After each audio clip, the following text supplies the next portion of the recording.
इतना ही नहीं, उन्होंने मरीजों की सेवा करने वाले मेडिकल स्टाफ की तारीफ भी की। मुझे विश्वास है कि भविष्य की चुनौतियों का सामना करने के लिए भारत आज बेहतर स्थिति में है। राजकुमार राव और भूमि पेडनेकर की फिल्म बधाई 2 का ट्रेलर रिलीज कर दिया गया। ये फिल्म अब 1 हफ्ते की देरी से यानी 11 फरवरी को रिलीज होगी।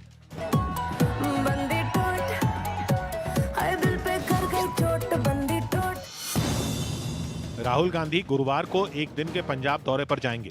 अपने इस दौरे में वो पार्टी के सभी प्रत्याशियों के साथ अमृतसर के स्वर्ण मंदिर में मत्था टेकेंगे।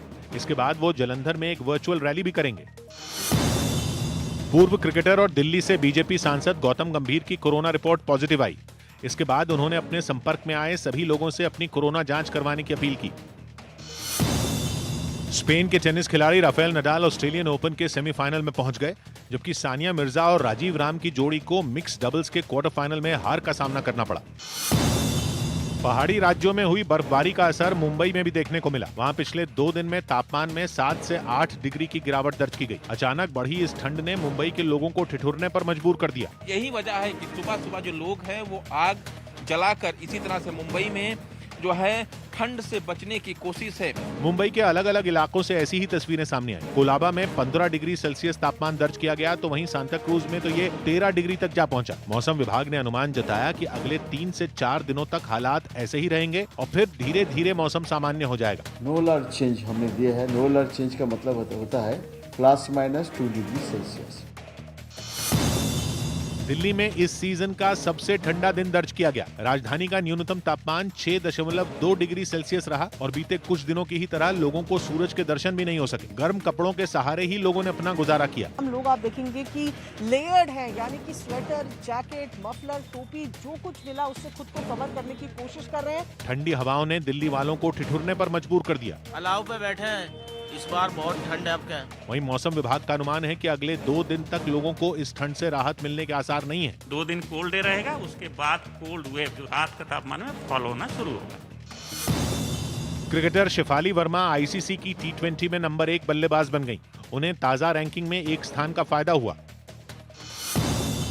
सुप्रीम कोर्ट के 13 जजों और करीब 400 कर्मचारियों की पिछले दिनों कोरोना रिपोर्ट पॉजिटिव आई। मुख्य न्यायाधीश NV रामना ने एक सुनवाई के दौरान ये जानकारी दी।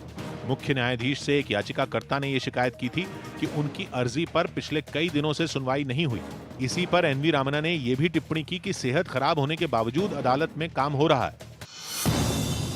हरियाणा सरकार ने 1 फरवरी से राज्य में 11वीं और 12वीं क्लास के छात्रों के लिए स्कूल खोलने का फैसला किया। खबर है कि श्रीलंकाई क्रिकेट टीम 5 वनडे मैचों की सीरीज खेलने के लिए दिसंबर में भारत आएगी। अमृतसर में अकाली दल के नेता बिक्रम सिंह मजीठिया के घर पर SIT ने छापेमारी की। एक दिन पहले उनकी अग्रिम जमानत याचिका पंजाब हरियाणा हाईकोर्ट से खारिज हो गई थी। इसके बाद कहा जा रहा है कि अब वो इस फैसले के खिलाफ सुप्रीम कोर्ट में अपील करेंगे। यूपी में शिवसेना गोरखपुर से अपना उम्मीदवार चुनाव मैदान में उतार सकती है। इसी सीट से CM योगी आदित्यनाथ भी चुनाव लड़ रहे हैं। गणतंत्र दिवस से एक दिन पहले 384 बहादुरों को वीरता पुरस्कार दिए जाने का ऐलान किया गया। टोक्यो ओलंपिक्स में गोल्ड मेडल जीतने वाले जैवलिन थ्रोअर नीरज चोपड़ा को परम विशिष्ट सेवा पदक से नवाजा गया। गणतंत्र दिवस के मौके पर कुल 12 शौर्य चक्र दिए जाएंगे। गणतंत्र दिवस से पहले सेना ने श्रीनगर के कई इलाकों में तिरंगा रैली निकाली। इसमें बड़ी संख्या में वहां के लोगों ने भी हिस्सा लिया।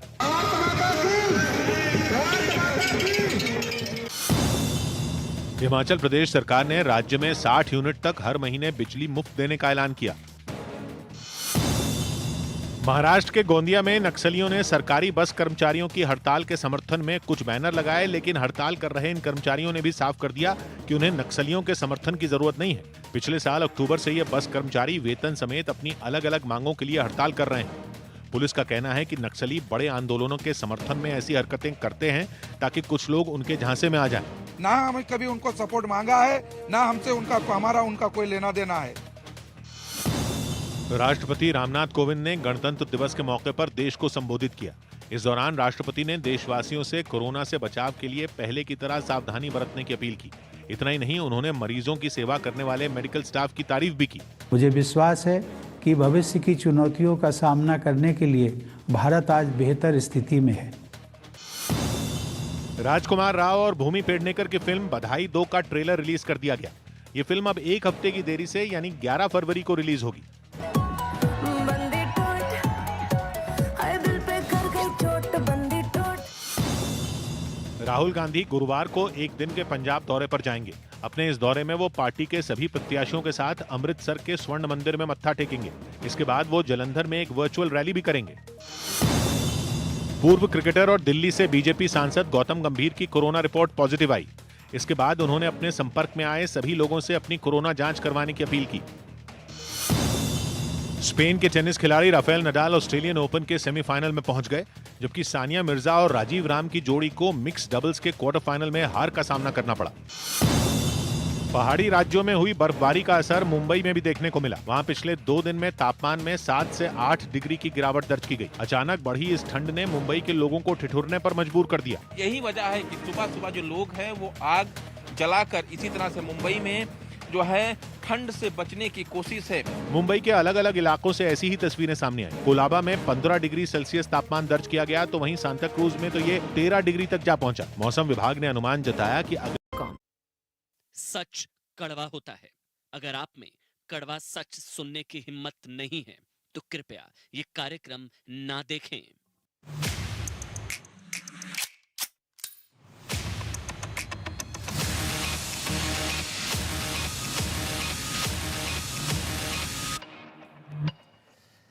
नमस्कार, रात के 8 बज चुके हैं। देश नहीं झुकने देंगे में बहुत बहुत स्वागत आप सभी का। और सबसे पहले न्यूज 18 के और देश नहीं झुकने देंगे के सभी दर्शकों को 73वें गणतंत्र दिवस की बहुत बहुत शुभकामनाएं, बहुत बहुत बधाई। और आज एक सवाल के साथ हम आए यूपी की सियासत को लेकर। सवाल सीधा सा, महंत के साथ आएंगे जयंत, महंत के साथ आएंगे जयंत, शाह मनाएंगे जयंत मान जाएंगे? क्या अखिलेश यादव जाटलैंड में फंस तो नहीं गए हैं? और क्या अखिलेश यादव का जाट मुस्लिम समीकरण नाहिद हसन जैसे लोगों को टिकट देने की वजह से फेल हो रहा है? सवाल बहुत बड़े हैं और सवाल इसलिए भी है कि क्या यूपी की राजनीति में बहुत बड़ा बदलाव होने वाला है क्या? बहुत ध्यान से समझिएगा इस चीज को। क्या जाटों को धमकाने वाले गुंडों पर अखिलेश यादव की चुप्पी बीजेपी के लिए गेम चेंजर मौका साबित होने वाली है क्या?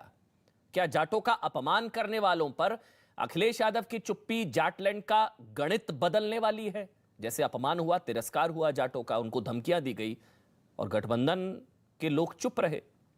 ये सवाल आज हुई बीजेपी की जाट महासभा के बाद उठे हैं। बहुत ध्यान से समझिएगा, आज की बड़ी खबर है। गृह मंत्री अमित शाह ने आज 250 से ज्यादा जाट नेताओं से मुलाकात की। इस बैठक के बाद बीजेपी ने समाजवादी पार्टी से गठबंधन कर चुके जयंत चौधरी को साथ आने का न्योता दे दिया, ऑफर दे दिया जयंत चौधरी को। अमित शाह ने कहा कि जयंत चौधरी ने गलत रास्ता चुना। अमित शाह ने जाटों को आरक्षण का वादा भी किया और यह भी कहा कि उन्होंने गलत रास्ता चुना। इस बैठक के बाद बीजेपी सांसद प्रवेश वर्मा ने भी कहा कि जयंत चौधरी ने गलत रास्ता चुना। चुनाव बाद देखेंगे क्या संभावनाएं बनती हैं। दरवाजे हमेशा खुले हैं। वहीं बीजेपी के ऑफर पर जयंत चौधरी का भी जवाब आ गया है। जयंत चौधरी ने ट्वीट करके कहा, क्या ट्वीट किया एक बार हम स्क्रीन पर अगर दिखा दे। यह ट्वीट किया गया है कि न्योता मुझे नहीं, उन 700 किसान परिवारों को दो जिनके घर आपने उजाड़ दिए। ऑफर रिजेक्ट कर दिया, जयंत चौधरी ने ठुकरा दिया। लेकिन प्रवेश वर्मा कह रहे हैं कि समाज के लोग उनसे बात करेंगे, उन्होंने गलत रास्ता चुना है। जयंत जो है वो ये कह रहे हैं कि न्योता मुझे नहीं, उन 700 किसान परिवारों को दो जिनके घर आपने उजाड़ दिए। अब इसको लेकर मामला यहां पर फंसता नजर आ रहा है क्योंकि बीजेपी का ऑफर जयंत ने ठुकरा दिया है। मेरे साथ कुछ ही समय में प्रवेश वर्मा जुड़ेंगे जो कि सांसद हैं बीजेपी के, जिनके घर पर आज ये मुलाकात हुई है, जिनके घर पर बैठक हुई है और मीटिंग के अंदर की बात संभवतः हम उनसे पूछेंगे, वो मेरे साथ जुड़ेंगे प्रवेश वर्मा। लेकिन पहले राकेश त्रिपाठी बीजेपी से, Shivam Tyagi political analyst, Shaukat Ali Samajwadi Party और भानु प्रताप सिंह जी हैं, भानु गुट के नेता हैं। सर आपका बहुत बहुत स्वागत आप सभी का। सबसे पहले राकेश त्रिपाठी जी, आपका ऑफर तो रिजेक्ट कर दिया। वो कह रहे हैं कि उन 700 किसान परिवारों को न्योता दो जिनके घर आपने उजाड़ दिए। देखिए अमन जी, जयंत चौधरी जी धीरे धीरे करके लगातार जिस रास्ते पर बढ़ रहे हैं वहां पर राजनीतिक उनकी पराजय दिख रही है। जयंत चौधरी जी ने 2017 में भी गठबंधन किया था, लेकिन गठबंधन की गांठें खुल गई थी। चुनाव के दौरान बहुत सारे कैंडिडेट समाजवादी पार्टी और आरएलडी के आमने सामने हो गए थे। इस बार भी गांठें खुलती हुई शुरुआत में दिख रही है। बिजनौर में समाजवादी पार्टी का कैंडिडेट और आरएलडी का कैंडिडेट आमने सामने है। नहीं, देखिए, जयंत चौधरी जी और कोई भी व्यक्ति उत्तर प्रदेश की बेहतरी के लिए, उत्तर प्रदेश में चौधरी कोई भी नहीं है ना। अगर कोई भी होते तो अमित शाह ऑफर नहीं देते। विकास के लिए आए गए।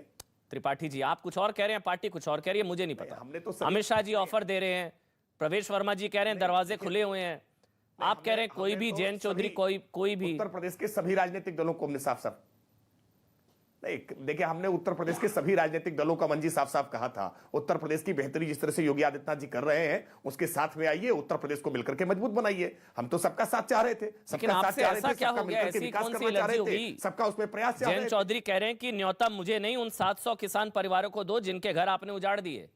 त्रिपाठी जी,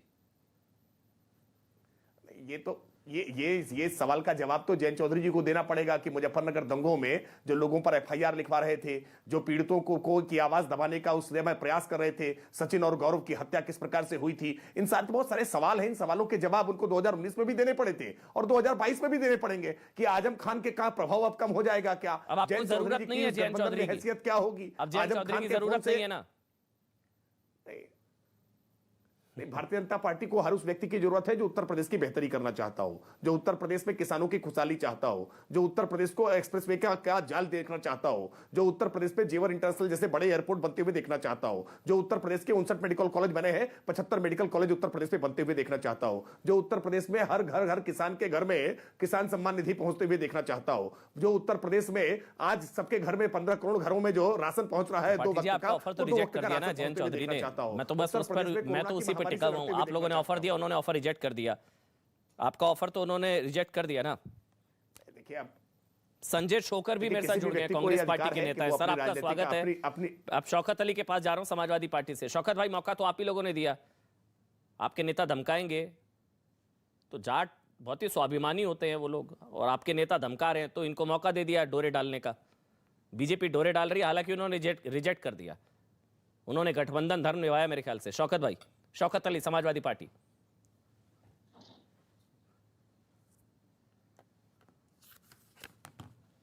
शौकत अली, आवाज आ रही है आपको? जी, आवाज आ रही है शौकत भाई? सवाल पूछूं? सवाल नहीं पहुंचा आप तक?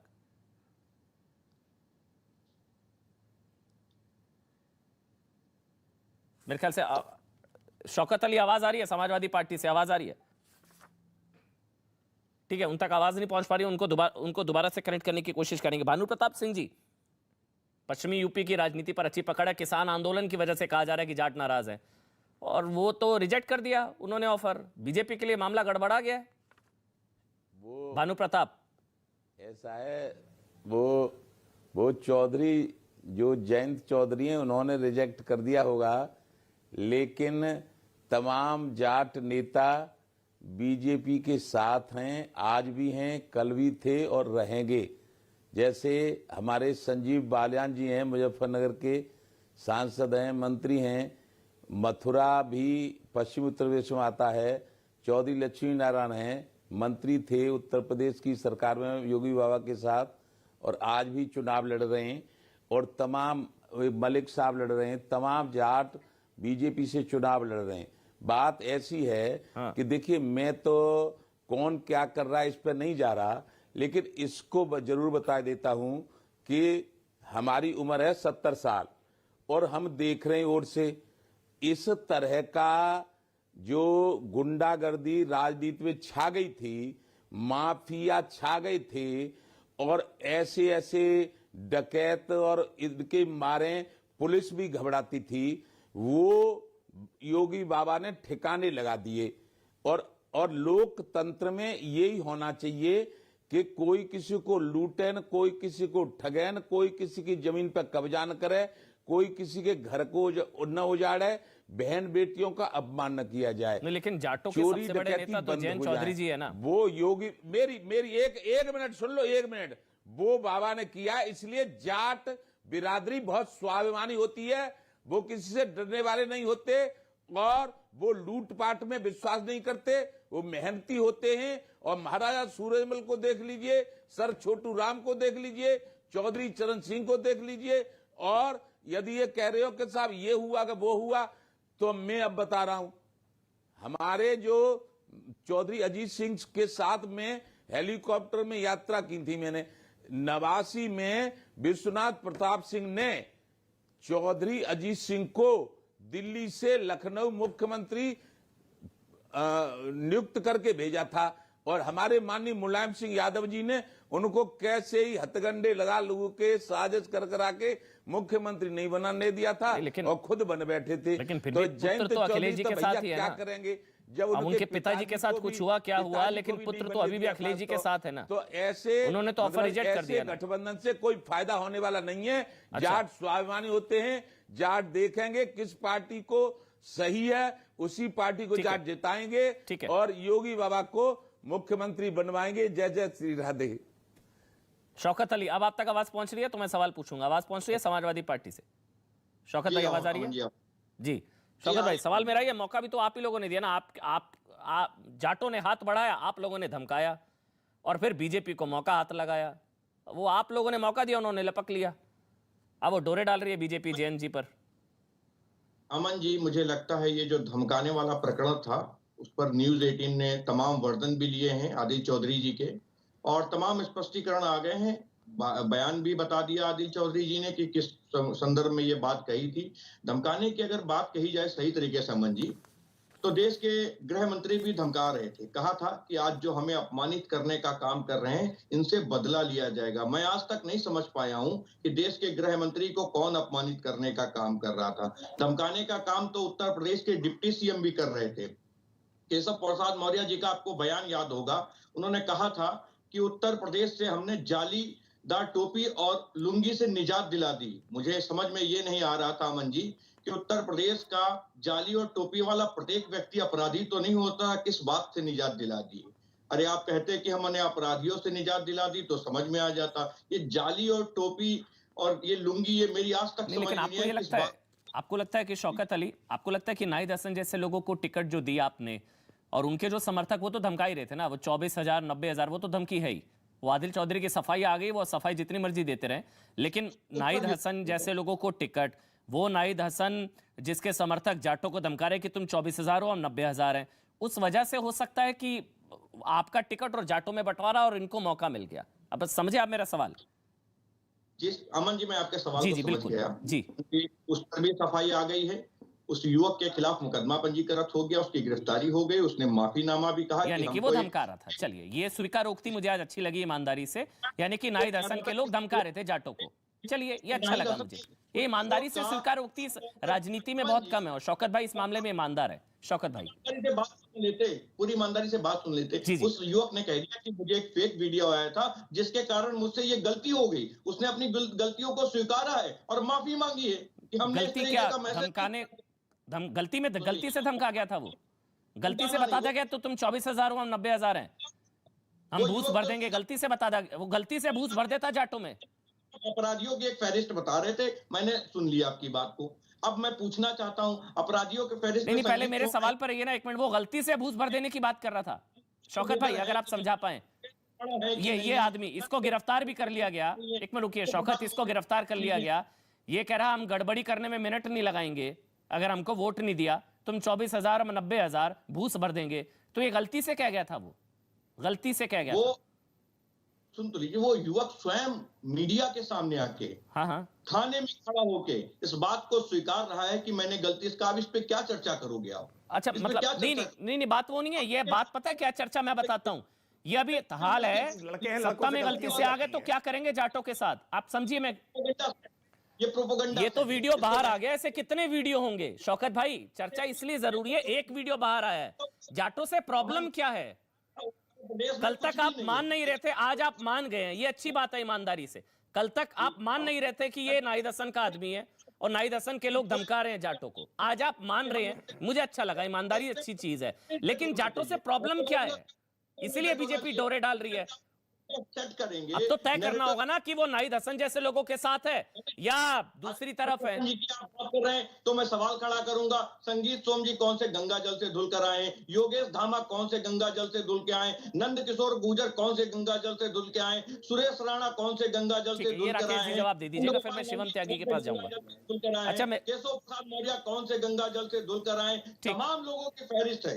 मैं उदाहरण के तौर पे भी बहुत सारे चलिए ठीक है। संजय शोकर कांग्रेस पार्टी से, पहले उनका एक comment. Sanjay shocker Congress party से, उसके बाद शिवम भाई मैं आपके पास आऊंगा। संजय जी, ये जो डोरे डाल रही है बीजेपी पश्चिमी उत्तर प्रदेश में, क्या सीन लग रहा है? क्योंकि जाट किस तरफ है?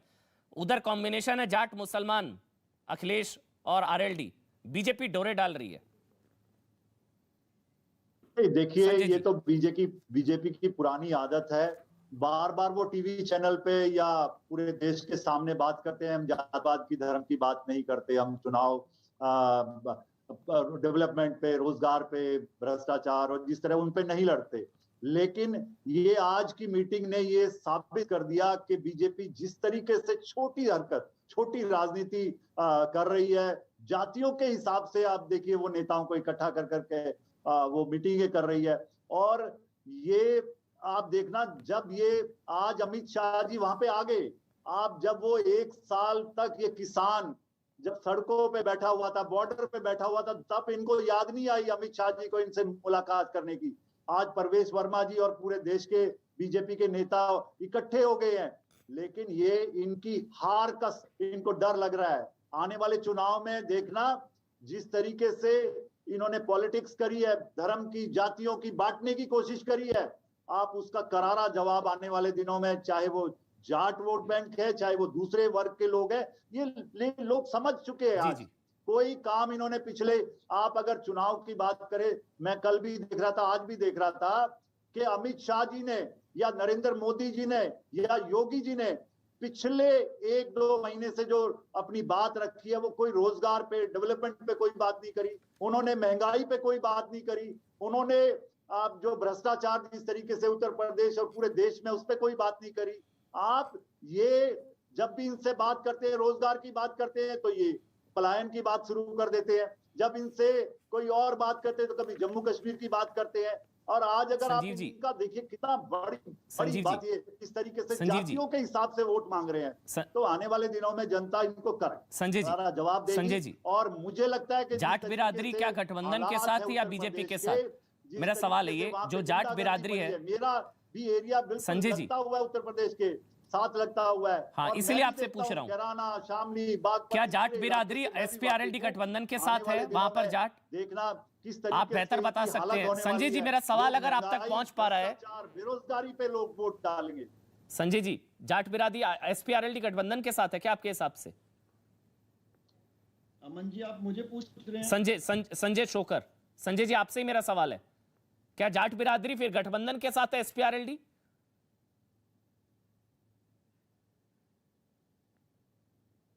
ठीक है, उन तक मेरे ख्याल से फिर से आवाज नहीं पहुंच पा रही है। हालांकि बोल रहे थे वो हार का डर, जो रेस में होता है उसे ही हार या जीत का डर होता है। खैर, राकेश त्रिपाठी जी, हार का डर है इसलिए बैठ के चल रही हैं? देखिए, भारतीय जनता फिर शिवम आ रहा हूं। सभी राजनीतिक, सभी अलग अलग जो सामाजिक संगठन है, सभी सामाजिक संगठनों के साथ, सामाजिक प्रतिनिधियों के साथ हम लगातार संवाद करते हैं। इससे पहले ब्राह्मण प्रतिनिधियों के साथ मुलाकात की थी, जाट प्रतिनिधियों के साथ मुलाकात की है। स्वयं भारतीय जनता पार्टी के केंद्रीय नेता, चाहे जगत प्रकाश नड्डा जी हमारे राष्ट्रीय अध्यक्ष हो, या केंद्रीय गृह मंत्री अमित शाह जी हो, उत्तर प्रदेश के मुख्यमंत्री योगी आदित्यनाथ जी हो, या डिप्टी सीएम केशव मौर्य जी, दिनेश शर्मा जी हो, अनुराग ठाकुर जी हो, हम दरवाजे तक पहुंच करके अपनी उपलब्धियों का पॉम्पलेट कार्ड पहुंचा रहे हैं, हम जनता से वोट करने की अपील कर रहे हैं। मेरा सवाल है कि राहुल गांधी जी कहां हैं? कहां है प्रियंका वाड्रा जी? कहां है मायावती जी? कहां है अखिलेश यादव जी? क्यों नहीं जनता के बीच में जाने की हिम्मत जुटा पा रहे हैं? क्यों नहीं जनता के दरवाजे तक पहुंच करके अपनी उपलब्धियां या हमारी सरकार की खामियां बता पा रहे हैं? क्यों नहीं जनता के बीच में आश्वस्त है तो डोरे क्यों डाल रहे हैं? जीत को लेकर इतने आश्वस्त है तो जयंत चौधरी को ऑफर क्यों दे रहे हैं? जीत अगर आपको लग रहा है आप ही के साथ हैं वो, और जाट आपके साथ हैं, तो फिर क्यों ऑफर दे रहे हैं? आ जाओ, साथ आ जाओ, दरवाजा खुला हुआ है। नहीं, बिल्कुल हमने कोई साथ नहीं लिया, हम बिल्कुल उनको कोई आमंत्रित नहीं कर रहे, पहली बात स्पष्ट कर दूंगा। नहीं, आमंत्रित किया है, आपने सुना नहीं है बयान? जाट बीजेपी के साथ जयंत ने गलत रास्ता चुना। नहीं, आप प्रवेश वर्मा ने कहा कि दरवाजे खुले हुए हैं, चुनाव के बाद भी संभावनाएं हैं। प्रवेश वर्मा ने कहा बिल्कुल खुले रहेंगे भाई। हमने भारतीय जनता पार्टी कभी भी दरवाजे बंद नहीं रखती है, हम हमेशा दरवाजे खुले रखते हैं। लेकिन जयंत चौधरी जी ने गलत राह पकड़ी है। जयंत चौधरी जी ने को जनता रिजेक्ट कर देने का काम करेगी। वो भाजपा को रिजेक्ट नहीं कर रहे हैं, जनता उनको रिजेक्ट कर देगी। और रिजेक्ट हो जाने के बाद भी अगर उन्हें लगेगा तो भारतीय जनता पार्टी के दरवाजे तब भी उनके लिए रिजेक्ट करना है तो आप क्यों ऑफर दे रहे हैं? मैंने कहा ना कि भारतीय जनता पार्टी जनता हमेशा ने सबका रिजेक्ट सहयोग करना है लेकर तो के आप चलेगी। क्यों ऑफर दे रहे हैं? तय कर लीजिए जाट उनके साथ है या नहीं है। अगर नहीं है तो उनको ऑफर क्यों दे रहे हैं? और अगर है तो आपको नुकसान हो रहा है। देखिए दो ही चीजें हैं ना, या तो जाट उनके साथ है तो जाट उनके साथ नहीं है। अगर जाट उनके साथ हैं तो आपको नुकसान हो रहा है, और अगर जाट उनके साथ नहीं है तो उनको ऑफर क्यों दे रहे हैं? तय कर लीजिए। अब मैं जवाब दे जी जी देखिए, 2017 का परिणाम भी बता रहा है, 2019 का परिणाम भी बता रहा है, 2014 का परिणाम भी बता रहा था। पिछले 3 चुनावों के परिणाम बता रहे हैं कि जाट किसके साथ है। हम स्पष्ट में, हमें कहीं किसी प्रकार के कोई कंफ्यूजन नहीं है। फिर क्यों ऑफर दे रहे हैं? भारतीय जनता पार्टी के साथ जाट था, जाट फिर क्यों किरकिरी करा रहे हैं? जयंत चौधरी कह रहे हैं कि जाओ, हमको मेरे को ऑफर नहीं चाहिए, न्योता मुझे नहीं, 700 किसानों के परिवारों को दो। जयंत चौधरी बोल रहे हैं। मैं तो कह रहा हूं कि उन्होंने पराजय का रास्ता चुन लिया है। उन्होंने पराजय का रास्ता चुन लिया है तो ये उनकी अपनी इच्छा है। पराजय का रास्ता चुन लिया था, वो हारने वाले थे, तो जब वो अपने पराजित होकर के लौट आएंगे, पराजित होकर के लौट आएंगे, पराजित होकर के लौट आएंगे तो उसके बाद फिर भी हमारे लिए रास्ते खुले रहेंगे। देखिए दो चीजें होती है, मैं फिर से रिपीट कर रहा हूं, या तो वो जीत रहे हैं तो वो हार रहे हैं, या तो जाट समुदाय उनके साथ है या तो नहीं है। अगर जाट समुदाय, एक मिनट मेरी बात सुनिए, समझिए एक चीज समझिए, लोग क्या देख रहे हैं सुनिए, मेरी बात सुनिए एक बार राकेश भाई। अरे बात सुन लीजिए, भ्रम खत्म हो जाएगा। अच्छा भ्रम खत्म हो जाएगा, आप हमारी बात सुन लीजिए, भ्रम खत्म हो जाएगा। जी राकेश जी, 312 सीटें थी हमारे पास, 2017 में 312 सीटें थी, 2017 में हमारे पास 312 सीटें थी, अकेले दम पर सरकार बना सकते थे। गठबंधन का हम पालन करते रहे और इसलिए सुहेलदेव भारतीय समाज पार्टी को भी हमने कैबिनेट मंत्री का पद दिया, हमने उनको सरकार में भागीदारी दी और अपना दल को भी भागीदारी दी। सुहेलदेव भारतीय समाज पार्टी बाहर छोड़कर जाना चाहती थी, वो चली गई। हमने निषाद पार्टी को उत्तर प्रदेश में अपना गठबंधन का पार्टनर बना लिया। हम उत्तर प्रदेश में सभी ऐसे राजनीतिक दलों को अपने साथ लेकर के चलना चाहते हैं जो उत्तर प्रदेश की बेहतरी चाहते हैं। उत्तर प्रदेश की बेहतरी चाहते हैं जयंत चौधरी जी तो हमारे साथ आएंगे, नहीं आना चाहते, उन्होंने अपना गलत रास्ता चुन लिया है। हमने कहा है कि उन्होंने गलत रास्ता चुन लिया है, उनकी पराजय स्वीकारता है। पराजित होने के बाद भी अगर वो चाहेंगे तो भारतीय जनता पार्टी के साथ आ जाएंगे। हम भारतीय जनता पार्टी ने अपने दरवाजे कभी बंद नहीं किए। शिवम बताइए, शिवम भाई, या दो चीजें हैं, फिर आपसे भी वही सवाल, या तो उनकी ताकत है, कद है, अगर है, अगर नहीं है तो बुलाया क्यों, और अगर है तो इसका मतलब आपको नुकसान हो रहा है। शिवम, बीजेपी को देखिए अमन जी, मैं तो सिर्फ इतना कहना चाहता हूं, हाँ मैं सिर्फ इतना कहना चाहता हूं कि 2014 में भी वो जाटों के दूसरे नंबर के सबसे बड़े नेता थे, 17 में भी जाटों के दूसरे नंबर के सबसे बड़े नेता थे, और 19 में भी जाटों के दूसरे नंबर के सबसे बड़े नेता थे, क्योंकि उनके पिताजी उस समय थे। दूसरी बात यह है कि जो आधार बुलाने का है, और ये जो कह रहे हैं कि जाट क्यों वोट नहीं करेंगे, मैं तो ये लिस्ट देख रहा था, जाट इसलिए वोट नहीं करेंगे।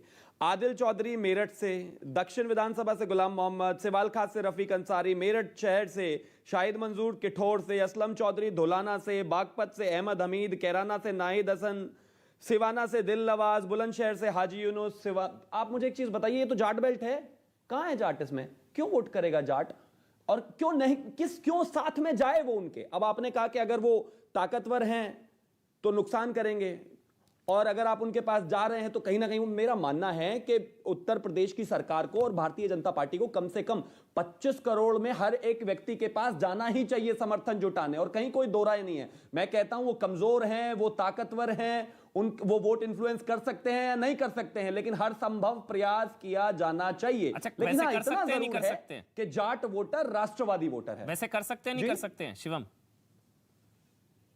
नहीं, अगर कर सकते होते तो अगर मगर क्या, आपको तो पता, आप बताइए आपके हिसाब से अगर मगर क्या होता है शिवम? कर सकते हैं, नहीं कर सकते हैं? अगर नहीं कर सकते होते तो अमित शाह नहीं कहते कि वो गलत जगह चले गए, अगर नहीं कर सकते होते तो प्रवेश वर्मा नहीं कहते कि दरवाजे खुले हुए हैं।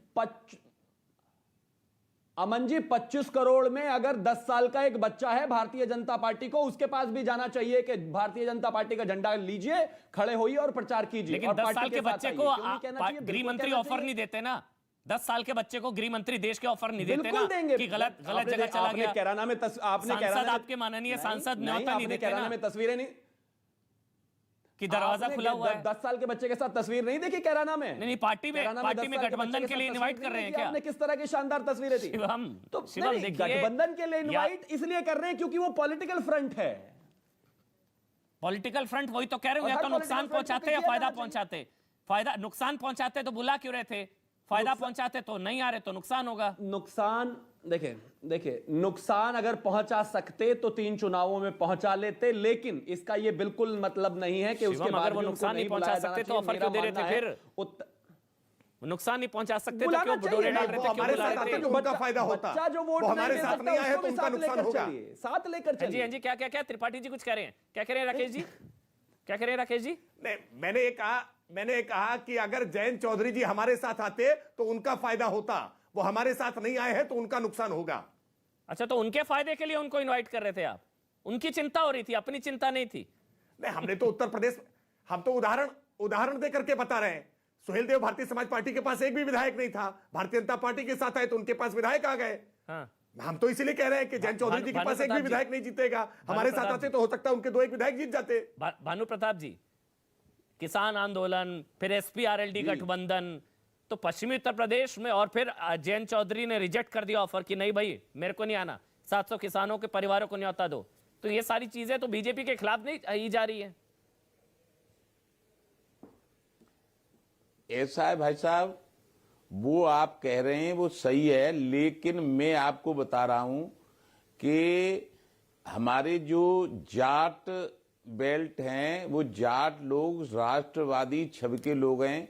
वो लूट पाट में, धोखाधड़ी देने में नहीं रहते कभी, और एक स्वाभिमानी प्रवृत्ति के हैं। जैसे महाराजा सूर्यमल थे, सर छोटू राम थे, हमारे स्वर्गीय माननीय चौधरी चरण सिंह जी थे, चौधरी अजीत सिंह थे, ये चौधरी महेंद्र सिंह टिकैत थे। इनकी अलग छवि होती थी। ये राष्ट्रवादी सोच के साथ रहते हैं। हमारे जयंत चौधरी ने क्या सोच के गठबंधन किया है, क्या नहीं किया, ये बात अलग है। लेकिन मैं आपको बता रहा हूं, राष्ट्रवादी सोच, एक मिनट, राष्ट्रवादी सोच है भारतीय जनता पार्टी की। और देख लेना आप रिजल्ट, ज्यादातर जाट, जैसे संजीव बालियान है, हमारे मंत्री हैं, हमारे इधर मथुरा में हैं चौधरी लक्ष्मी नारायण, तमाम हमारे जाट जो हैं एमएलए का चुनाव लड़ रहे हैं। ज्यादातर जाट, मैं गप सप तो मारता नहीं क्योंकि मैं राजनेता नहीं, मैं तो किसान हूं। मैं ज्यादातर जाट भारतीय जनता पार्टी के साथ रहेंगे, ये 100% सही बात है। चाहे कोई नाराज हो, चाहे कोई खुश हो, ये मैं नहीं जानता। और योगी बाबा का साथ ज्यादातर जाट देंगे, ये मुझे पूर्ण विश्वास है। बस इतना मैं जानता हूं। नहीं तो जयंत चौधरी के साथ नहीं है जाट? नहीं है। वो जाट नेता इतने बड़े, जाटों के सबसे बड़े नेता हैं वो ना, जाट उनका साथ नहीं देंगे? तो क्यों बीजेपी उनके साथ अलायंस करना चाह रही थी? क्यों अब भी करना चाह रही है? सबसे बड़े नेता के पिताजी के साथ ही जिन्होंने गठबंधन किया, उन्होंने बहुत बड़ा धोखा किया था 1989 में। तो भानु प्रताप जी, बीजेपी क्यों डोरे डाल रही है फिर? क्यों बीजेपी बुला रही है? क्यों कह रही है आ जाओ, दरवाजे खुले हुए हैं? अरे ये तो राजनीति है। जाट अगर साथ नहीं होते उनके, तो उनका कद नहीं होता।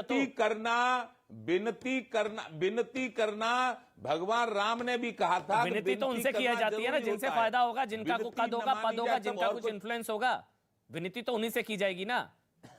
अरे तो जाट ताकतवर तो है ही, जाट ताकतवर हैं, इसलिए जाटों को मनाना पड़ेगा। जाटों को, जयंत चौधरी को एक ही बात है ना, मतलब फिर हो गई हो उसकी भी माफी मांगनी चाहिए। अच्छा, मेरे साथ जी मेरे साथ संदीप चौधरी आरएलडी के नेता हैं, वो भी अच्छा, वो अभी जुड़े नहीं है, उनको जोड़ने की लगातार कोशिश हो रही है। आरएलडी का पक्ष भी बहुत जरूरी है क्योंकि जयंत चौधरी ने हालांकि रिजेक्ट कर दिया है। लेकिन राकेश त्रिपाठी जी, आप फिर मुस्कुरा रहे हैं। वही जो भानु प्रताप से मैंने सवाल पूछा था, उनका असर है या नहीं है? जयंत चौधरी का नुकसान होगा, नहीं होगा, या कोई फर्क नहीं पड़ता? अब नहीं, मैं तो स्पष्ट तौर पर फिर कह रहा हूं, जयंत चौधरी जी का असर कितना था 2014 में भी देखा है, 2017 में भी देखा है, 2019 में भी देखा है, और 2022 में भी दिख जाएगा। हम तो फिर कह रहे हैं, वो भारतीय जनता पार्टी के साथ अगर आ गए होते तो शायद उनका असर कुछ बन जाता। भारतीय जनता पार्टी के साथ नहीं आए हैं, जनता उनको रिजेक्ट करने का काम करेगी, क्योंकि बहु बेटी का सम्मान सबसे ज्यादा महत्वपूर्ण है, और बहु बेटी का सम्मान समाजवादी पार्टी के साथ सुरक्षित नहीं रह सकता। वो भारतीय जनता पार्टी के साथ सुरक्षित रहेगा। भारतीय जनता पार्टी ही बहु बेटियों का सम्मान करना जानती है। भारतीय जनता पार्टी के कार्यकाल में जिस तरह से हमने जो कार्यक्रम चलाए हैं, जो योजनाएं चलाई हैं, और जिस तरह से गुंडे माफियाओं पर प्रहार किया है, मुकीम काला और मुस्तकीम काला जैसे लोगों के आतंक से निजात दिलाने का काम किया है। वरना नाहिद हसन जैसे लोग किस प्रकार के हिस्ट्री सीटर हैं, किस प्रकार के अपराधी हैं, इनका किस प्रकार का खौफ है, कुछ तो अभी वानगियां दिखाई पड़ी हैं। आपके चैनल पर अभी उन्होंने स्वीकार किया शौकत जी ने कि हाँ, अभी चुनाव से पहले ही धमका रहे हैं कि तुम 24,000 हो, हम 90,000 हैं। यही धमकाने का क्रम समाजवादी पार्टी के शासनकाल में होता रहा है। भारतीय जनता पार्टी की सरकार आने के बाद इस प्रकार के स्वर देने वाले लोग गले में तख्तियां लटका करके थाने पहुंच करके आत्मसमर्पण कर रहे थे। उत्तर प्रदेश की जनता अपने जान माल की सुरक्षा चाहती है, अपने खेतों की सुरक्षा चाहती है, अपनी उपज की सुरक्षा चाहती है, अपने खेतों पर कब्जा नहीं होने देना चाहती। और इसके लिए भारतीय जनता पार्टी, योगी आदित्यनाथ जी एकमात्र विकल्प है। बाबा का बुलडोजर सबको पसंद है, वो जाट हो या गुजर हो, ब्राह्मण हो या बनिया हो, बाबा का बुलडोजर सबको पसंद है। यहाँ तो जैन जी ने बुलडोजर चला दिया आपकी उम्मीदों पर, उस पर तो एक कमेंट करिए। आपकी उम्मीदों पर जयंत जी ने बुलडोजर चला दिया। जयंत रिजेक्ट कर दिया आपको। जयंत जी की वोटों की फसल पर बुलडोजर, उनका तो साइकिल से रौंद दिया। उनके वोटों की फसल को साइकिल ने रौंद दिया है। और इसीलिए जयंत चौधरी जी लगातार, आप तो उनके चुनाव के परिणाम बताइए ना। 2014 में चुनाव का परिणाम क्या रहा, 2017 में चुनाव का परिणाम क्या रहा, 2019 में चुनाव का परिणाम क्या रहा। स्वयं चुनाव हार गए थे। हम इस बात को फिर कह रहे हैं, भारतीय जनता पार्टी के साथ होते तो उनकी रिलेवेंसी बनी रहेगी, राजनीतिक प्रासंगिकता उनकी खतरे में आ जाएगी अगर वो अखिलेश यादव के साथ ऐसे ही बने रहेंगे। इसलिए हम कह रहे हैं कि वो गलत रास्ते जा रहे हैं, वो पराजय के रास्ते जा रहे हैं, वो उस पार्टी के साथ जा रहे हैं जो पार्टी तुष्टीकरण करने का काम करती है। जयंत जी की चिंता थी इसलिए बुला रही थी बीजेपी, उनको अपनी चिंता नहीं थी। जयंत जी को लेकर कंसर्न था, इसलिए कह रहे थे कि हमारे साथ आ जाओ और आपको फायदा हो जाएगा। सुना आपने संदीप चौधरी जी, चिंता करेंगे। संदीप चौधरी जी सुना आपने, आरएलडी से हैं, जयंत जी की पार्टी के प्रवक्ता हैं।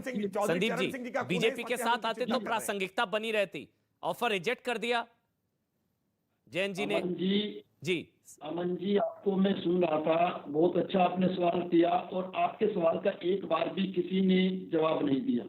मैं बताना चाहता हूं बीजेपी डरी हुई क्यों है।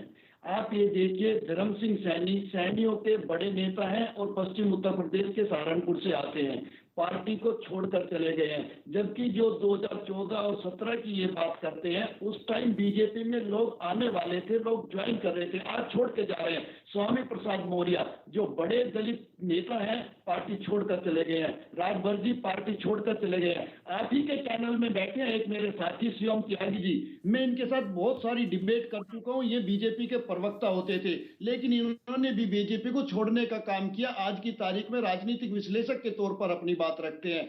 तो ये बहुत सारे कारण हैं जो लोग बीजेपी को छोड़कर जा रहे हैं। तो आज बीजेपी को इसलिए कह रहा हूं, सवाल है आपसे संदीप जी, मेरी आवाज आ रही है? संदीप जी एक सवाल पूछ रहा हूँ, आवाज आ रही है? संदीप जी एक सवाल पूछना आपसे। हाँ संदीप जी, ऐसी क्या मजबूरी है कि इतना तिरस्कार, इतनी बेइज्जती, इतनी धमकियां और इतना विश्वासघात, धमकियां, तिरस्कार के बावजूद भी आप, क्योंकि जहां आजम खान की चल रही है, जैन जी की चल नहीं रही है टिकट बंटवारे में और सारी चीजें हैं, फिर भी आप उन्हीं के साथ बने हुए हैं, ऐसी क्या मजबूरी है? देखिए अब तो धमकियां पता भी लगी, वो तो धमका रहे थे 24,000 90,000 कि आप लोग 24,000 हैं, वो 90,000 हैं, तब भी आप बने हुए, इतना तिरस्कार, ऐसी क्या वजह है, मजबूरी क्या है संदीप जी? अमन जी बहुत अच्छा सवाल है आपका। देखिए हमारा तिरस्कार कब हुआ? हमारा तिरस्कार कब हुआ जब देश के गृह मंत्री के बेटे ने हमारे ऊपर गाड़ियां चढ़ा दी। हमारा तिरस्कार जब हुआ जब इनका लोनी का विधायक हमें ये कहता है कि ये आतंकवादी हैं, ये गद्दार हैं। हमारा तिरस्कार जब हुआ जब हमारी सिखों की पगड़ी देख करके हमें खालिस्तानी कहा गया। हमारा तिरस्कार जब हुआ जब हमारे किसानों के ऊपर जिनके सर पे गोल टोपी थी उन्हें आतंकवादी कहा गया। इन्हें कभी भी पगड़ी में भगत सिंह दिखाई नहीं देता, इन्हें गोल टोपी में कलाम साहब दिखाई नहीं देते। तो हमारा तिरस्कार कब नहीं हुआ आप ये बताइए? अच्छा, आपका तिरस्कार तब नहीं हुआ जब आपको गिनती दिखाई कि तुम 24,000 हो, हम 90,000 हैं। आपका तिरस्कार तब नहीं हुआ कि जब वहां पर हाय है मोदी मर जा तू के नारे लगाए गए। आपका तिरस्कार तब नहीं हुआ कि इंदिरा ठोक दी, मोदी क्या चीज है, ये सब बोला गया। आपका तिरस्कार तब नहीं हुआ कि जगतार सिंह हवारा से लेकर खालिस्तान जिंदाबाद के नारे लगाए गए। आपका तिरस्कार तब नहीं हुआ जब भिंडरावाला की रिहाई की मांग की गई। छोड़िए ना, उस तरफ जाएंगे तो और फंसेंगे। अभी की बात कर रहा हूं, अभी तो धमकियां लाइव हैं, धमकियां लाइव हैं। आप नाहिद हसन के साथ है, मतलब अब आप नाहिद हसन जैसे लोगों के साथ है ना। तो लाल किले पर चढ़ गया था। आज हम अच्छा एक मिनट, मैं सबको रोक रहा हूं। मेरे साथ प्रवेश वर्मा जी अब जुड़ चुके हैं लाइव। प्रवेश जी आवाज आ रही है आपको? जी आ रही है। नमस्कार प्रवेश जी, स्वागत है आपका न्यूज़ 18 इंडिया में। सर, आज आपके घर पर बैठक हुई, मुलाकात हुई। बस एक शुरुआत कर रहा हूं एक ट्वीट से जो अभी जयंत चौधरी जी ने किया है। आपने संभवतः पढ़ लिया होगा सर। उन्होंने ट्वीट किया कि न्योता मुझे नहीं, उन 700 किसान परिवारों को दो जिनके घर आपने उजाड़ दिए। रिजेक्ट कर दिया सर ऑफर। प्रवेश जी, देखिए, हमने ना तो कोई उनको ऑफ़र दिया है, ना हमने कोई अपना न्योता दिया है। हमने तो माननीय गृह मंत्री जी ने एक केवल इतनी बात करी थी कि उन्होंने एक गलत घर का रास्ता चुन लिया है और केवल इतना ही बोला है। अब आप वो इस बात को खुद ही न्योता मान लें और ऑफ़र मान लें, तो ऐसा पार्टी की तरफ से कोई न्योता ऑफ़र नहीं है। और वो क्योंकि युवा नेता हैं, एक अच्छे परिवार से, ऐसे परिवार से ताल्लुक़ रखते हैं जिनका किसानों के लिए वो अपना संघर्ष रहा है, उसका इतिहास है।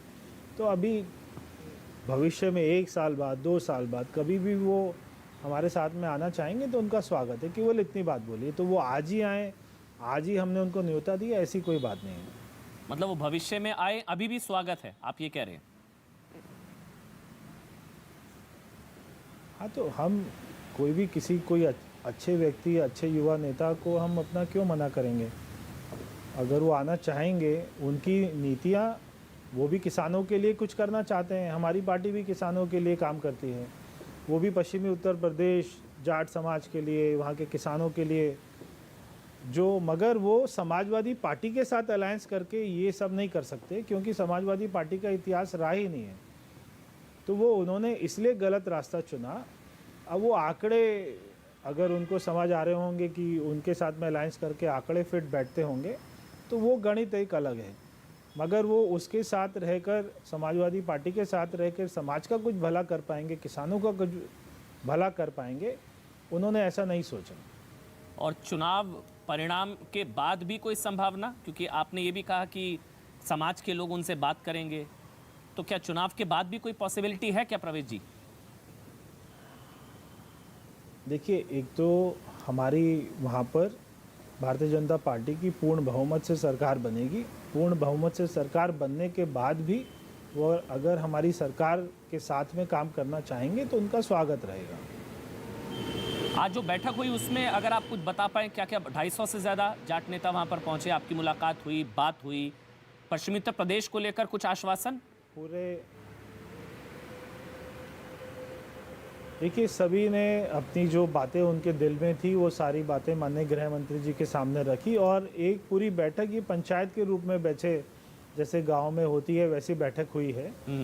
और माननीय गृह मंत्री जी ने सभी की बात सुनकर उनको ये विश्वास दिलाया और ये भी कहा कि मैं आपके समाज का ऋणी हूँ। प्रधानमंत्री मोदी जी ने भी, मैंने कई बार उनको सुना ये बोलते हुए कि वो इस समाज के ऋणी हैं कि 90% इस समाज ने हर चुनाव में भारतीय जनता पार्टी का समर्थन किया है। तो वो समाज की जो भी तकलीफ़ें हैं, शिकायतें हैं, नाराज़गी हैं, उसको अपना समय समय पर दूर करेंगे। जाट आरक्षण को लेकर भी कुछ बात हुई? जाट आरक्षण को लेकर भी बात हुई। वहाँ यहाँ के जो हमारे समाज के प्रतिनिधि है उन्होंने अपनी बात रखी। गन्ना मूल्य को लेकर भी अपनी बात रखी। चौधरी चरण सिंह जी को भारत रत्न देने के लिए भी अपनी बात रखी। तो माननीय गृह मंत्री जी ने कहा कि ये सारी बातें पहले से मेरे दिल में हैं और जैसे जैसे समय आने पर वो अपना कार्रवाई करेंगे। अच्छा, एक सवाल प्रवेश जी, आपने कहा कि गणित उनको सूट कर रहा होगा इसलिए उन्होंने, वो कह रहे हैं न्योता, आपने कहा न्योता दिया ही नहीं, वो कह रहे हैं मुझे न्योता नहीं चाहिए। तो गणित उनको, ये गणित क्या आपको नुकसान पहुंचाएगा? ये जाट मुस्लिम कॉम्बिनेशन जो है पश्चिमी उत्तर प्रदेश में, ये जो कहा जा रहा है कि ये आपके लिए बड़ा घातक है, जाट मुस्लिम साथ आ गए हैं और ये कॉम्बिनेशन हो गया अगेंस्ट यू, तो ये आपके लिए कोई चिंता का विषय? देखिए, जाट समाज अभी तक मुजफ्फरनगर दंगों को भूला नहीं है और ना कभी भूल पाएगा। और समाजवादी पार्टी में ये सब हुआ था और हजारों बच्चों के ऊपर में केस दर्ज हुआ था, कईयों की जान गई थी, कईयों को उत्तर प्रदेश से अपना घर छोड़कर जाना पड़ा था। अगर सभी के केस ख़त्म हुए तो वो केवल हमारी सरकार के कारण ही ख़त्म हुए, वरना आज भी सारे कोर्ट कचहरी के धक्के खाते रहते। तो समाजवादी पार्टी में कोई न्याय किसी को कभी मिल पाएगा, ऐसा कभी किसी को कोई गलतफहमी नहीं है। और जाट और मुसलमान वहाँ पर एक हो ही नहीं सकता, किसी भी सूरत में, किसी भी विधानसभा में नहीं हो सकता। ये मैं आपको आज बताना चाहता हूँ। अलायंस के बावजूद बेशक एसपी-आरएलडी साथ आ गए हैं, जयंत जी अखिलेश जी के साथ चले गए हैं, फिर भी नहीं।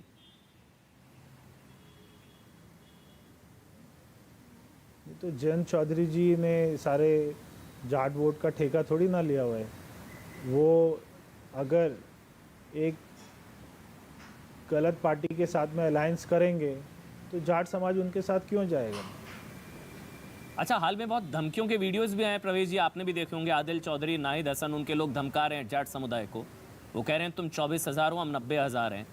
इन सारी चीज़ों के बावजूद ऐसी क्या मजबूरी है कि वो उन्हीं के साथ बने हुए हैं? समाजवादी पार्टी के उम्मीदवार धमका रहे हैं जाट समुदाय को, तुम 24,000, हम 90,000, फिर भी वो उन्हीं के साथ बने हुए हैं। ऐसी क्या मजबूरी?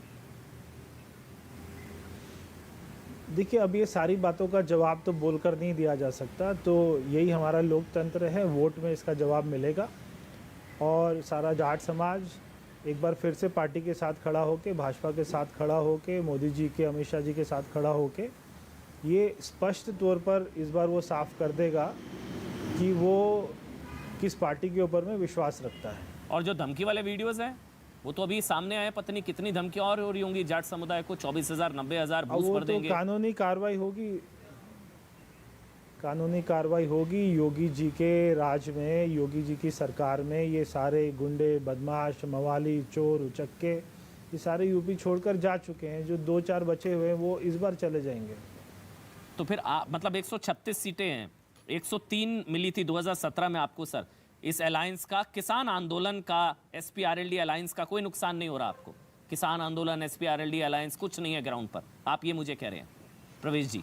देखिए, मैं समझता हूँ कि पहले से 2 सीटें फालतू ही मिलेंगी, 2 सीटें कम नहीं होंगी। और किसान आंदोलन का भी कोई नुकसान नहीं है, जिसको लेकर कहा जा रहा था कि बड़ा नुकसान हो जाएगा पश्चिमी उत्तर प्रदेश में आप लोगों को? देखिए, आज अपना 2-2.5 घंटा बैठक चली, 2-2.5 घंटा बैठक चली। एक भी किसी भी समाज के लोग ने, किसी भी समाज के प्रतिनिधि ने किसान आंदोलन की वहाँ पर कोई चर्चा ही नहीं थी, क्योंकि आंदोलन ख़त्म हो गया। प्रधानमंत्री जी ने सारे कानून वापस लेकर और सबसे माफ़ी भी मांगी, तो और क्या रह जाता है? तो हमारा समाज इस बात में बिल्कुल स्पष्ट है कि अगर उनकी बात को कोई सुनेगा तो वो केवल भाजपा की ही सरकार सुनेगी, बाकी कोई नहीं सुनेगी। एक आखिरी सवाल प्रवेश जी, एक आखिरी सवाल। अब चूंकि जयंत चौधरी ने कह दिया है न्योता मुझे नहीं, आप कह रहे मैंने न्योता दिया ही नहीं, लेकिन क्या उनके लिए दरवाजे अभी भी खुले हैं? क्या जयंत चौधरी के लिए दरवाजे अभी भी खुले हैं, बेशक चुनाव बाद या भविष्य में? आखिरी सवाल। अभी तो वो नहीं आ सकते, चुनाव शुरू हो गया। चुनाव ख़त्म होने के बाद में उनको मैंने जैसे कहा, वो अच्छे युवा नेता हैं, अच्छे परिवार से आते हैं, उनकी और हमारी विचारधारा कोई भिन्न नहीं है। तो चुनाव के बाद में अगर वो हमारी पार्टी में आना चाहेंगे, हमारी पार्टी के साथ काम करना चाहेंगे तो उनका स्वागत है। इसकी संभावना कितनी है सर? ये तो आप उनसे, जयंत जी से पूछ लीजिए। उन्होंने तो मना कर दिया। चुनाव के बाद पूछेगा। अच्छा, ठीक है, चलिए। बहुत बहुत धन्यवाद प्रवेश वर्मा जी, आपने समय निकाला न्यूज़ 18 इंडिया के लिए सर। बहुत बहुत धन्यवाद कि चुनाव के बाद भी संभावनाएं बनी हुई हैं और चुनाव के बाद भी दरवाजे जो हैं वो खुले हुए हैं। त्रिपाठी जी, आप कह रहे थे कोई जनाधार नहीं, कोई वोट नहीं, कोई कद नहीं, वो कह रहे हैं चुनाव के बाद भी हम वेलकम कर रहे हैं। आप मेरी अगर बात सुन लेंगे तो मैंने भी तो यही बात कही थी, जो बातें प्रवेश जी ने कही हैं वर्ड बाय वर्ड वही बातें मैंने कही हैं। स्पष्ट तौर पर मैंने कहा था वो पराजय का स्वाद चख लें, पराजय का स्वाद चखने के बाद उनको आवश्यकता लगेगी तो भी भारतीय जनता पार्टी उनके लिए दरवाजा खोलकर रखेगी। हमने अपने दरवाजे आज भी खोल रखे थे, कल भी खोल रखे हैं और आगे भी खोल रखेंगे। भारतीय जनता पार्टी ने दरवाजे बंद नहीं किए। उत्तर प्रदेश की बेहतरी के लिए जो भी काम करना चाहता है और हम उसके लिए बिल्कुल तो स्वागत करेंगे, उनका परिवार के रूप में हम स्वागत करेंगे। लेकिन ये बात जयंत चौधरी जी को तय करनी है कि उनको पराजय का स्वाद चखना है या भारतीय जनता पार्टी के साथ आकर के जीत का स्वाद चखना होता। अब तो उन्होंने गलत राह चुन ली है, आगे उनको अगर शायद सद्बुद्धि आ जाए तो निश्चित तौर पर वो भारतीय जनता पार्टी के साथ आ जाएंगे। अच्छा, ये वाला ऑफर जो है, ये वाला जो ऑफर है त्रिपाठी जी, ये सिर्फ जयंत चौधरी के लिए, ओम प्रकाश राजभर के लिए भी है या सबके लिए दरवाजे खुले हैं चुनाव बाद? हम उत्तर प्रदेश में उत्तर प्रदेश के लिए सभी राजनीतिक दल, वो सभी राजनीतिक दल जो उत्तर प्रदेश की बेहतरी के लिए काम करना चाहते हैं, जो उत्तर प्रदेश में भारतीय जनता पार्टी की नीतियों, कार्यक्रमों, योजनाओं से सहमत हैं, जो नरेंद्र मोदी जी की जो आज डबल इंजन की सरकार चल रही है उसके साथ अपना डब्बा जोड़ना चाहते हैं। छोड़ के नहीं जाते ना। देखिए मन तो कभी भी बदल सकता है, विचार कभी भी बदल सकते हैं। शौकत आ जाएगी तब हम स्वागत जी, मन तो कभी भी बदल सकता है, संभाल के रखना पड़ेगा आपको जयंत चौधरी जी को। चुनाव के बाद दरवाजे खुले हुए हैं। अमन जी, मैं कहूंगा जयंत चौधरी ने जितनी दिया भारतीय जनता पार्टी को बहुत जल्द समझ में आ गया होगा, लेकिन अब खिसियानी बिल्ली खंबा नोचे वाली कहानी हो गई। अभी सांसद जी बोल रहे थे, मैं बड़ा धैर्यपूर्वक उनको भी सुन रहा था। उन्होंने कहा कि हमारी पार्टी किसानों के लिए काम कर रही है, काम करती चली आई, अभी तक बहुत काम किया है। तो मैं बड़ा सोच में पड़ गया कि कौन से काम किए हैं। मैं याद करने लगा कि कौन कौन से काम इन्होंने किए हैं, तो याद आया कि हाँ, इन्होंने काम किए हैं। बता दूंगा पार्टी के साथ मैं बता दे रहा हूँ, 700 जाने ली है इन्होंने, ये काम किया है। एक काम और बड़ा अच्छा किया था, 1 साल तक रास्ता भूल गए थे कि गाजीपुर बॉर्डर किधर है, किसान किधर बैठे हुए हैं। वो रास्ता इनको 1 साल बाद नजर आया, 1 साल बाद वहां पहुंचे। ये काम किया है इन्होंने, इसमें हम नकार नहीं रहे। एक काम बहुत और अच्छा किया था कि उत्तर प्रदेश में आकर लखीमपुर खीरी में भानु प्रताप जी जवाब दे देंगे मेरे ख्याल से आपको। भानु प्रताप जी किसानों शिवम आ रहा हूं, पहले भानु प्रताप जी जवाब दे देंगे मेरे ख्याल से। आप हमें 1 मिनट का समय दीजिए, 1 मिनट में गिना दूंगा क्या। एक मिनट आ रहा हूं, 1 मिनट। त्रिपाठी जी आ रहा हूं। किसान नाराज हैं, समाजवादी पार्टी के प्रवक्ता शौकत भाई कह रहे हैं। अच्छा, संजय चौकर भी आप जुड़ गए, दोबारा से कनेक्ट हो गए हैं। आ रहा हूं संजय भाई आपके पास, पहले भानु प्रताप जी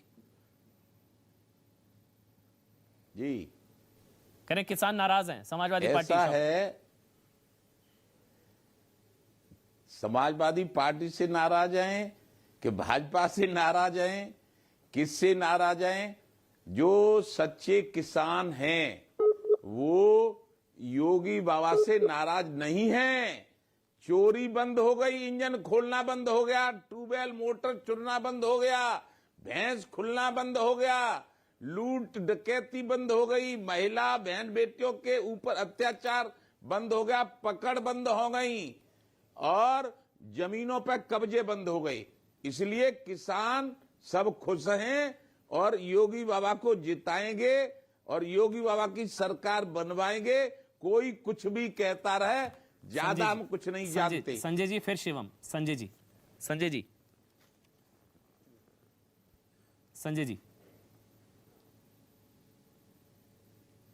सर म्यूट है, अनम्यूट कर दीजिए सर।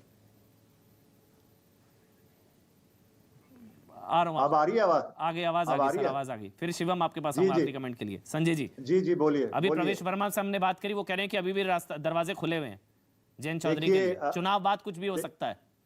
हाँ बिल्कुल। देखिए, मैंने पूरी डिबेट सुनी और बीच में क्या हुआ, मेरा आवाज नहीं आ रही थी, वो डिस्कनेक्ट हो रहा था बार-बार। कोई नहीं सर, दोबारा से कनेक्ट कर लिया आपको। लेकिन मैं सिर्फ ये बताना चाह रहा हूँ कि जो मैंने सबकी बातें सुनी, आज आप किसी समाज के बारे में जाट, गुजर या ब्राह्मण या अलग अलग बात करेंगे तो मुझे लगता है ये बिल्कुल सही डिबेट नहीं है। आज जाट जो है वो अलग अलग हालात है। आप देखिए कैराना में जो जाट है वो कहीं और अलग तरीके से वोट डालेगा, शामली में जहाँ पे दोनों कैंडिडेट। चलिए सर, समय का अभाव है इसलिए मुझे बीच में काटना पड़ा, माफी के साथ। छोटा सा ब्रेक ले रहे हैं।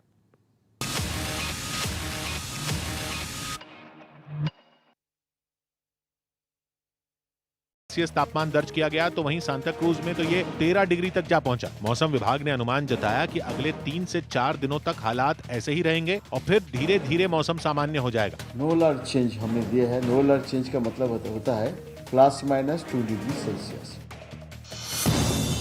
दिल्ली में इस सीजन का सबसे ठंडा दिन दर्ज किया गया। राजधानी का न्यूनतम तापमान 6.2 डिग्री सेल्सियस रहा और बीते कुछ दिनों की ही तरह लोगों को सूरज के दर्शन भी नहीं हो सके। गर्म कपड़ों के सहारे ही लोगों ने अपना गुजारा किया। हम लोग आप देखेंगे कि लेयर्ड है, यानी कि स्वेटर, जैकेट, मफलर, टोपी, जो कुछ मिला उससे खुद को कवर करने की कोशिश कर रहे हैं। ठंडी हवाओं ने दिल्ली वालों को ठिठुरने पर मजबूर कर दिया। अलाव पे बैठे हैं, इस बार बहुत ठंड है आपका। वहीं मौसम विभाग का अनुमान है कि अगले 2 दिन तक लोगों को इस ठंड से राहत मिलने के आसार नहीं है। 2 दिन कोल्ड डे रहेगा, उसके बाद कोल्ड वेव जो रात का तापमान में फॉलो होना शुरू होगा। क्रिकेटर शेफाली वर्मा आईसीसी की T20 में नंबर 1 बल्लेबाज बन गईं। उन्हें ताजा रैंकिंग में 1 स्थान का फायदा हुआ। सुप्रीम कोर्ट के 13 जजों और करीब 400 कर्मचारियों की पिछले दिनों कोरोना रिपोर्ट पॉजिटिव आई। मुख्य न्यायाधीश एनवी रामना ने एक सुनवाई के दौरान ये जानकारी दी। मुख्य न्यायाधीश से एक याचिकाकर्ता ने ये शिकायत की थी कि उनकी अर्जी पर पिछले कई दिनों से सुनवाई नहीं हुई। इसी पर एनवी रामना ने यह भी टिप्पणी की कि सेहत खराब होने के बावजूद अदालत में काम हो रहा है। हरियाणा सरकार ने 1 फरवरी से राज्य में 11वीं और 12वीं क्लास के छात्रों के लिए स्कूल खोलने का फैसला किया। खबर है कि श्रीलंकाई क्रिकेट टीम 5 वनडे मैचों की सीरीज खेलने के लिए दिसंबर में भारत आएगी। अमृतसर में अकाली दल के नेता बिक्रम सिंह मजीठिया के घर पर एसआईटी ने छापेमारी की। एक दिन पहले उनकी अग्रिम जमानत याचिका पंजाब हरियाणा हाईकोर्ट से खारिज हो गई थी। इसके बाद कहा जा रहा है कि अब वो इस फैसले के खिलाफ सुप्रीम कोर्ट में अपील करेंगे। यूपी में शिवसेना गोरखपुर से अपना उम्मीदवार चुनाव मैदान में उतार सकती है। इसी सीट से सीएम योगी आदित्यनाथ भी चुनाव लड़ रहे हैं। गणतंत्र दिवस से एक दिन पहले 384 बहादुरों को वीरता पुरस्कार दिए जाने का ऐलान किया गया। टोक्यो ओलंपिक्स में गोल्ड मेडल जीतने वाले जैवलिन थ्रोअर नीरज चोपड़ा को परम विशिष्ट सेवा पदक से नवाजा गया। गणतंत्र दिवस के मौके पर कुल 12 शौर्य चक्र दिए जाएंगे। गणतंत्र दिवस से पहले सेना ने श्रीनगर के कई इलाकों में तिरंगा रैली निकाली। इसमें बड़ी संख्या में वहां के लोगों ने भी हिस्सा लिया।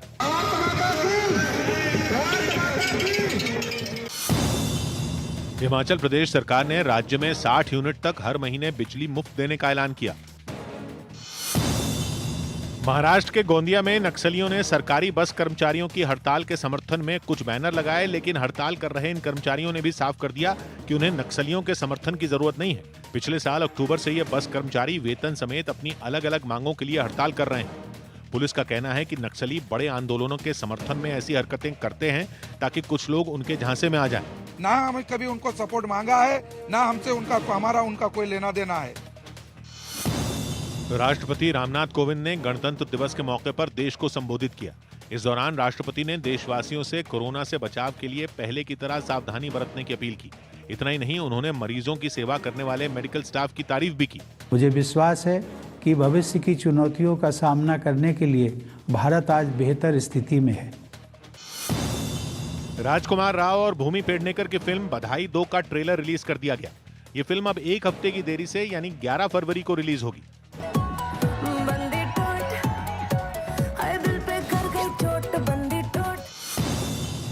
राहुल गांधी गुरुवार को एक दिन के पंजाब दौरे पर जाएंगे। अपने इस दौरे में वो पार्टी के सभी प्रत्याशियों के साथ अमृतसर के स्वर्ण मंदिर में मत्था टेकेंगे। इसके बाद वो जलंधर में एक वर्चुअल रैली भी करेंगे। पूर्व क्रिकेटर और दिल्ली से बीजेपी सांसद गौतम गंभीर की कोरोना रिपोर्ट पॉजिटिव आई। इसके बाद उन्होंने अपने संपर्क में आए सभी लोगों से अपनी कोरोना जांच करवाने की अपील की। स्पेन के टेनिस खिलाड़ी राफेल नडाल ऑस्ट्रेलियन ओपन के सेमीफाइनल में पहुंच गए, जबकि सानिया मिर्जा और राजीव राम की जोड़ी को मिक्स डबल्स के क्वार्टर फाइनल में हार का सामना करना पड़ा। पहाड़ी राज्यों में हुई बर्फबारी का असर मुंबई में भी देखने को मिला। वहां पिछले 2 दिन में तापमान में 7 से 8 डिग्री की गिरावट दर्ज की गई। अचानक बढ़ी इस ठंड ने मुंबई के लोगों को ठिठुरने पर मजबूर कर दिया। यही वजह है कि सुबह सुबह जो लोग हैं वो आग जलाकर इसी तरह से मुंबई में जो है ठंड से बचने की कोशिश है। मुंबई के अलग अलग इलाकों से ऐसी ही तस्वीरें सामने आई। कोलाबा में 15 डिग्री सेल्सियस तापमान दर्ज किया गया, तो वहीं सांता क्रूज में तो ये 13 डिग्री तक जा पहुंचा। मौसम विभाग ने अनुमान जताया कि अगले 3 से 4 दिनों तक हालात ऐसे ही रहेंगे और फिर धीरे धीरे मौसम सामान्य हो जाएगा। नो अलर्ट चेंज हमने दिया है। नो अलर्ट चेंज का मतलब होता है ±2 डिग्री सेल्सियस। दिल्ली में इस सीजन का सबसे ठंडा दिन दर्ज किया गया। राजधानी का न्यूनतम तापमान 6.2 डिग्री सेल्सियस रहा और बीते कुछ दिनों की ही तरह लोगों को सूरज के दर्शन भी नहीं हो सके। गर्म कपड़ों के सहारे ही लोगों ने अपना गुजारा किया। हम लोग आप देखेंगे कि लेयर्ड है, यानी कि स्वेटर, जैकेट, मफलर, टोपी, जो कुछ मिला उससे खुद को कवर करने की कोशिश कर रहे हैं। ठंडी हवाओं ने दिल्ली वालों को ठिठुरने पर मजबूर कर दिया। अलाव पे बैठे हैं, इस बार बहुत ठंड है आपका। वहीं मौसम विभाग का अनुमान है कि अगले 2 दिन तक लोगों को इस ठंड से राहत मिलने के आसार नहीं है। 2 दिन कोल्ड डे रहेगा, उसके बाद कोल्ड वेव जो रात के तापमान में फॉलो होना शुरू होगा। क्रिकेटर शेफाली वर्मा आईसीसी की T20 में नंबर 1 बल्लेबाज बन गई। उन्हें ताजा रैंकिंग में 1 स्थान का फायदा हुआ। सुप्रीम कोर्ट के 13 जजों और करीब 400 कर्मचारियों की पिछले दिनों कोरोना रिपोर्ट पॉजिटिव आई। मुख्य न्यायाधीश एनवी रामना ने एक सुनवाई के दौरान ये जानकारी दी। मुख्य न्यायाधीश से एक याचिकाकर्ता ने यह शिकायत की। परीक्षा में धांधली के आरोपों पर रेलवे ने कमेटी बना दी, लेकिन इसके बाद भी छात्रों का बवाल तीसरे दिन भी जारी रहा। यूपी के जाट समुदाय के नेताओं से मुलाकात के दौरान अमित शाह ने जयंत चौधरी के लिए नरम रुख दिखाया तो जयंत चौधरी ने उन्हें किसानों की याद दिला दी। अकाली दल ने अमृतसर ईस्ट से नवजोत सिंह सिद्धू के खिलाफ ड्रग्स केस में आरोपी बिक्रम मजीठिया को चुनाव मैदान में उतार दिया। और अमेरिका की चेतावनी के बावजूद यूक्रेन के पास रूस ने अपने फौजियों को उतार दिया, जिससे आशंका जताई जाने लगी कि पुतिन अमेरिका से सोवियत संघ के टूटने का बदला लेंगे। ये सब ब्रेक के बाद 100 बात की एक बात में। यूपी में शिवसेना गोरखपुर से अपना उम्मीदवार चुनाव मैदान में उतार सकती है। इसी सीट से सीएम योगी आदित्यनाथ भी चुनाव लड़ रहे हैं। गणतंत्र दिवस से एक दिन पहले 384 बहादुरों को वीरता पुरस्कार दिए जाने का ऐलान किया गया। टोक्यो ओलंपिक्स में गोल्ड मेडल जीतने वाले जैवलिन थ्रोअर नीरज चोपड़ा को परम विशिष्ट सेवा पदक से नवाजा गया। गणतंत्र दिवस के मौके पर कुल 12 शौर्य चक्र दिए जाएंगे। गणतंत्र दिवस से पहले सेना ने श्रीनगर के कई इलाकों में तिरंगा रैली निकाली। इसमें बड़ी संख्या में वहां के लोगों ने भी हिस्सा लिया।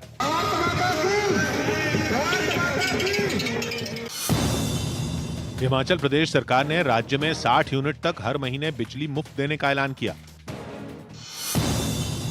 महाराष्ट्र के गोंदिया में नक्सलियों ने सरकारी बस कर्मचारियों की हड़ताल के समर्थन में कुछ बैनर लगाए, लेकिन हड़ताल कर रहे इन कर्मचारियों ने भी साफ कर दिया कि उन्हें नक्सलियों के समर्थन की जरूरत नहीं है।